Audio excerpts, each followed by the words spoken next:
કેટલામાં દેવાનું છે આ ટ્રેક્ટર?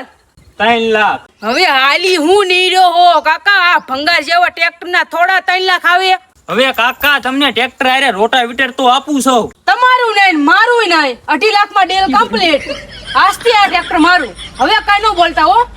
એમ નહીં, તમે આ ટ્રેક્ટર લેવા ક્યારે આવશો? ઈ બધી તમે ઉપાધિ કરો માં, હમણાં એક ભાઈ આવશે એ ટ્રેક્ટર લઈ જશે. આ આવી જા સોઈ ભાઈ. કયું ટ્રેક્ટર દેવાનું છે ભાઈ? આ ટ્રેક્ટર દેવાનું છે ભાઈ.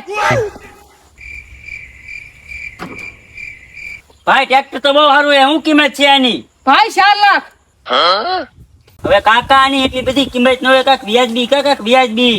હવે કાકા એક ઓનર છે ને રોટાવેટર ટ્રેક્ટર આરી આપી દેવાનું છે. જો ભાઈ તારું નહીં મારું નહીં, આ 3.5 લાખ રૂપિયા આજથી ના ટ્રેક્ટર મારું. હવે તુંય કાંઈ ન બોલતો ને હુંય કાંઈ નહીં બોલું. નહીં શેર બજાર નહીં માર્કેટિંગ, પૈસા તો ખાલી દલાલીમાં છે હો.